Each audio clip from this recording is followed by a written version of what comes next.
The first thing I remember is the hum, a low electrical hum coming from everywhere and nowhere, and the ceiling, a white pitted ceiling tile with a tiny brown water stain in the shape of a moth, I think. I stared at it. My head was thick, cotton wool packed behind my eyes. There was pain, but it was distant, a dull ache in my ribs, a tightness across my chest. I tried to move my fingers. They twitched, slow and heavy, against starched sheets. You know that feeling when you wake up in a strange place, a hotel, and for a second you don't know where you are? This was that, but the second stretched. It became a minute, then 5, and the fog didn't lift. It just got heavier. I turned my head. The room was generic. Beige walls, a gray chair, a window with blinds closed, slats of artificial light cutting across the floor. No flowers, no cards, no get well soon balloon, just that hum. And on the bedside table, a folded piece of paper, propped against a plastic cup. My arm felt like it weighed 100 pounds. I reached for it. The paper was cheap, printer paper. I unfolded it. 5 words, in crisp, anonymous Times New Roman. We stopped paying. Good luck. I read it 3 times. We stopped paying. Who was we? Paying for what? Good luck? The cold started in my stomach. It spread outwards, up my spine, down to my fingertips. It wasn't fear, not yet. It was a vast, blank understanding. Something was very, very wrong. I let the paper fall. It fluttered to the floor. My name is Caroline Mercer. This is the story of how a 5-word note became the first page of my real life. The nurse came an hour later. She didn't knock, just clicked in. Her shoes were sensible, squeaking on the linoleum. She checked my vitals, her face a mask of polite detachment. I asked her where I was. St. Jude's Medical, she said, without looking at me. I asked her what happened. You were brought in unconscious, respiratory distress following a severe allergic reaction. Her tone was like a recorded message. Who brought me in? My voice was a rasp. Your family, I believe. Are they here? She finally looked at me, a flicker of something, maybe pity or just impatience. No, honey, it's just you. And she left. The silence after that squeak faded was absolute. It was the silence of abandonment, a concrete fact. I was alone in a room someone had stopped paying for. I need to explain my family. It's important. It wasn't loud or violent. It was cold. My father, Robert Mercer, founder of Mercer Applied Cybernetics, a man who built empires out of code and saw people as variables. My mother, she was the heart. She was the one who softened his edges, who saw me. She was the co-founder, the true visionary behind our adaptive security algorithms. She died when I was 16, pancreatic cancer. It was swift, and it left a vacuum, which my stepmother, Veronica, filled with the efficiency of a corporate takeover. And my half-brother, Landon, he was her spitting image. Charming, ambitious, genetically blessed to look like a younger, male version of my father. I was the ghost in the machine, the quiet one, the one who looked like my mother, who thought like her. My office at Mercer wasn't an office. It was a converted storage closet next to the server room. It had a flickering fluorescent light, and it always smelled faintly of dust and overheating circuitry. But it was mine. And in that closet, I built the project that would become Aura, the Adaptive Unified Response Architecture. It was my mother's unfinished work. I spent 6 years completing it. It was my heart outside my body, and I gave it to them. The visitors came in the afternoon. The door clicked open, not a nurse's brisk entry, a hesitant push. For one stupid, glorious second, my heart leapt. Dad! But it wasn't him. 2 men stepped in. One was around 50 with a kind, tired face, a lawyer's face. The other was younger, sharper, with the calm, observant eyes of a strategist. They both wore dark suits that seemed to absorb the beige light of the room. The older one spoke first. His voice was so measured. He said, "Caroline, I'm glad you're awake." A beat. "We've been waiting." That word, we, it hung in the air. It wasn't the we I wanted. "Who are you?" "I'm Daniel Shaw. This is Ethan Graves. We represent the interests of your mother's estate." My mother's estate. It sounded like a place, a country I'd been exiled from. Daniel pulled the gray chair close. Ethan leaned against the wall, a silent sentinel, and they laid it out for me, piece by terrible piece. My allergic reaction. At the celebratory dinner for Aura's completion, the peanut oil in my salad dressing, a dish I never ordered. The EMT report noted your epinephrine auto-injector was missing from your bag, Daniel said, his voice low. It was later found in the trash, empty. I remembered then. The tightness in my throat, the panic, fumbling in my purse. It's not here. It was just here. Landon's face across the table, a mask of concern. My father, shouting for help. The hospital bills, Daniel continued. They were being paid by a company account until this morning. The payment system was manually halted by your father. We stopped paying? Then Ethan spoke for the first time. His voice was cool, clear. Concurrent with your admission, your father filed a petition with the board. Citing your recent instability and the traumatic incident, he moved to have you declared mentally incompetent, temporarily unfit to hold your shares or your position in Mercer Applied Cybernetics. The words were physical blows. Mentally incompetent.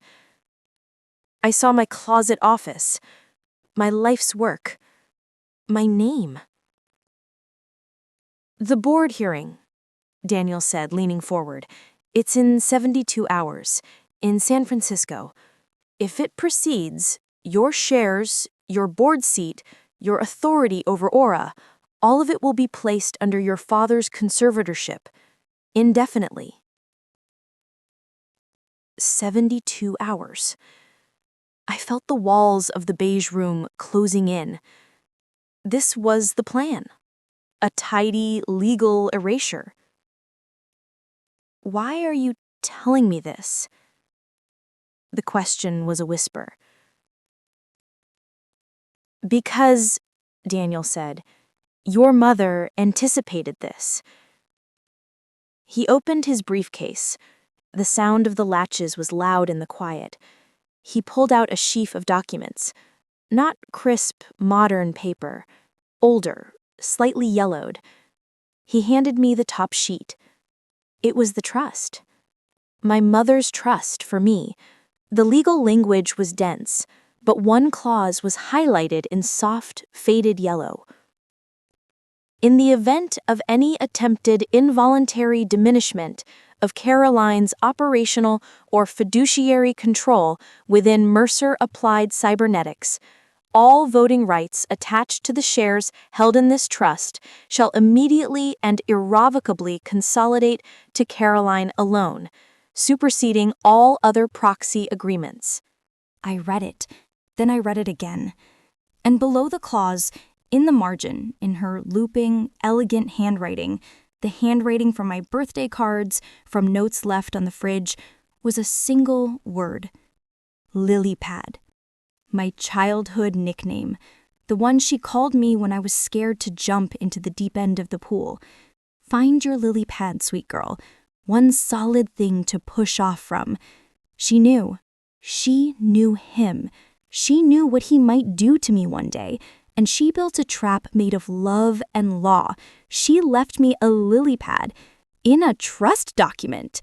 I looked up at Daniel, tears blurring his kind face. What does this mean?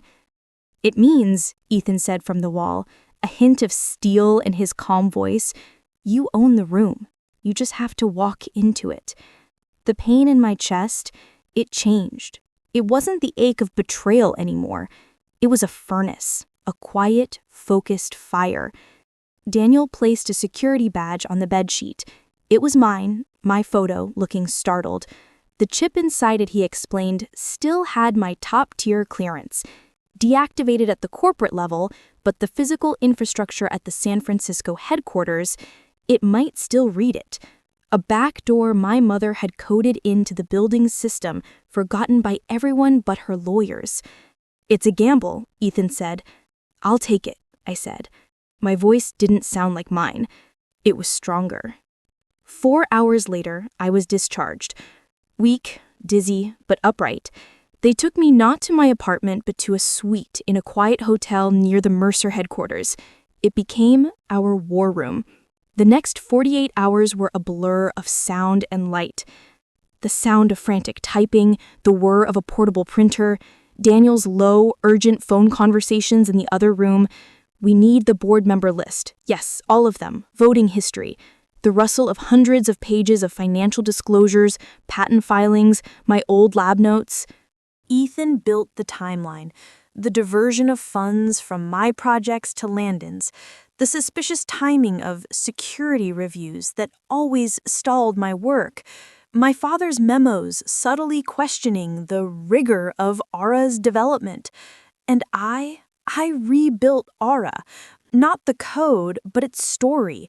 I laid out every breakthrough, every line of logic that traced back to my mother's original notebooks.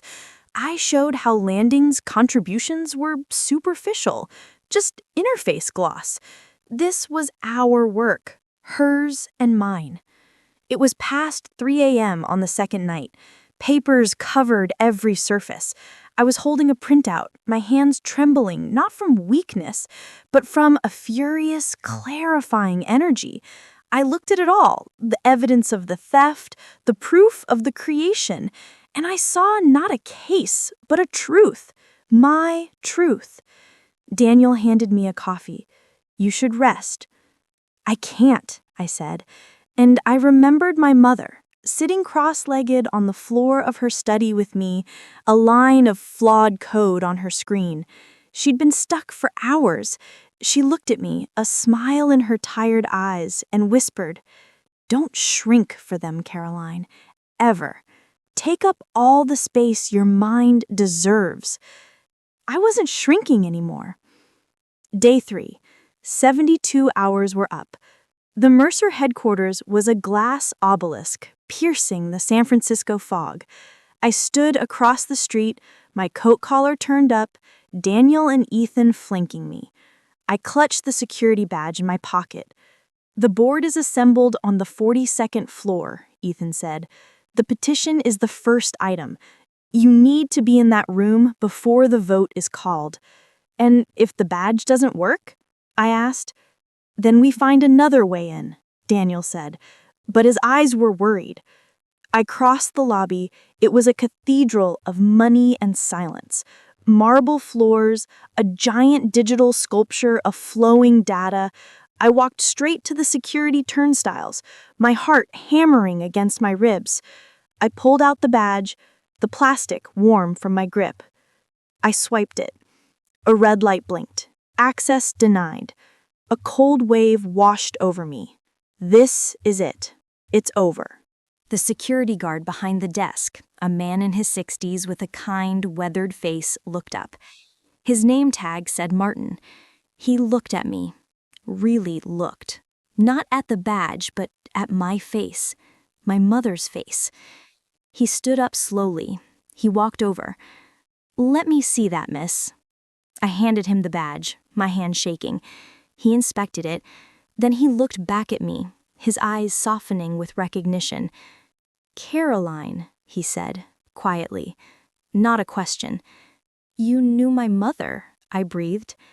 "Everyone who worked here when she was alive knew her," he said. He tapped the badge on his own reader.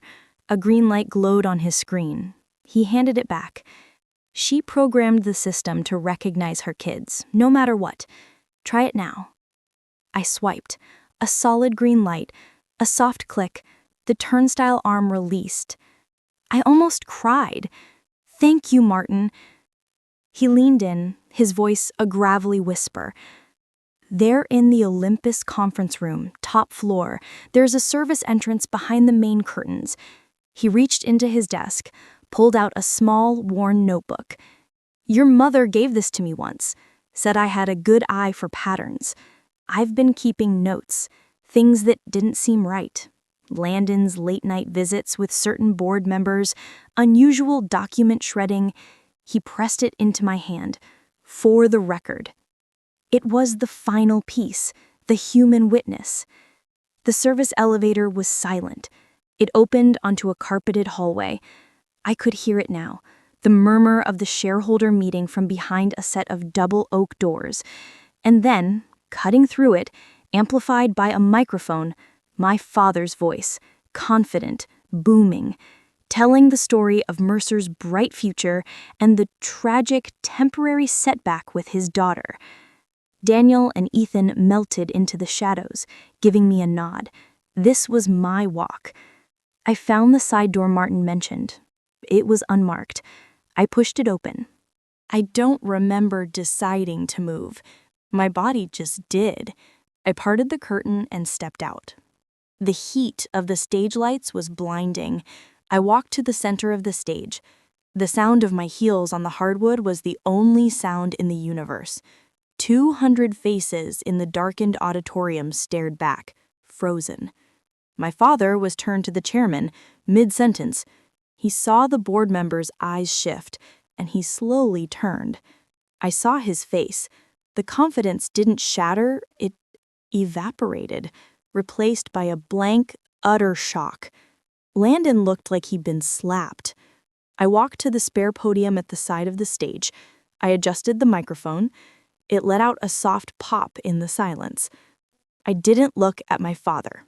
I looked at the board, and I began to speak. My voice, projected through the hall's speakers, sounded calm, clear, a voice I didn't know I had.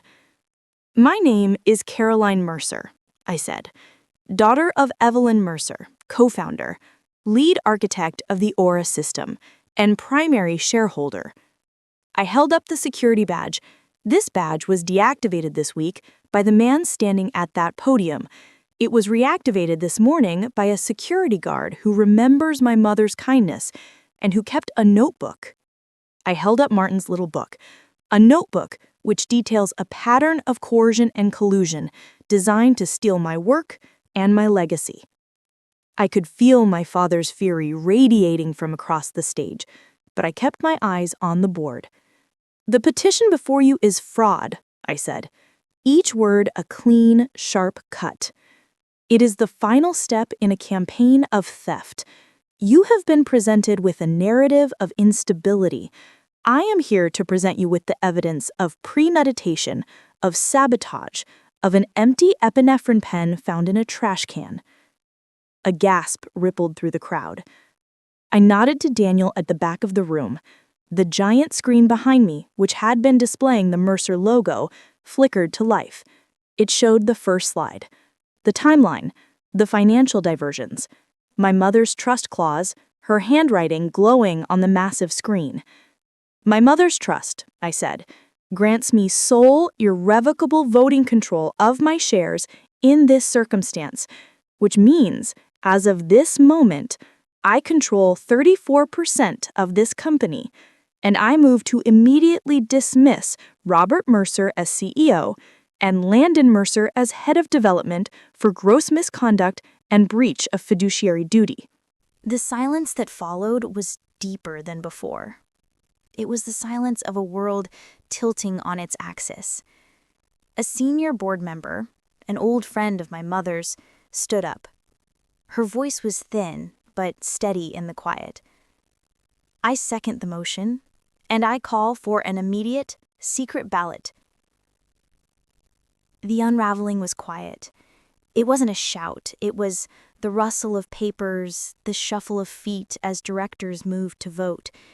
It was the sound of my father's chair scraping back as he sank into it. I finally looked at him. The giant on the screen was gone. He was just a man in a suit, shrinking under the lights. The vote was unanimous. I didn't take his title. I didn't want it. I became the chief visionary officer. My father resigned. Landon was demoted, placed under strict oversight. The company I loved was still there. It just finally had the right people in the right rooms. I went back to Seattle, to my closet office. The first thing I did was have the flickering light replaced. Then I took my mother's old nameplate from a box and put it back on my desk. A week later, I went back to St. Jude's. I stood in that same beige hospital room. It was empty, clean, waiting for the next patient. The hum was still there, but the silence was different. It wasn't the silence of abandonment anymore. It was my silence. A silence I had filled with my own voice, my own truth. I had taken the thing they tried to bury me in and turned it into a foundation. This wasn't about revenge. It was about restoration. It was about putting the pieces of a story, my mother's story, my story, back in the right order. I visit her grave sometimes. I don't bring flowers. I bring updates on Aura, on the company. Last time I sat on the grass and just talked. I told her about Martin, the security guard, about the feeling of the stage lights, about the quiet after the storm. I said, I put us back where we belong. And for the first time since I was 16, I felt whole. If you've ever had to reclaim something, your name, your work, your life, you know the quiet fire it takes. You know the sound of your own voice finding its strength in the dark. Thank you for listening to mine.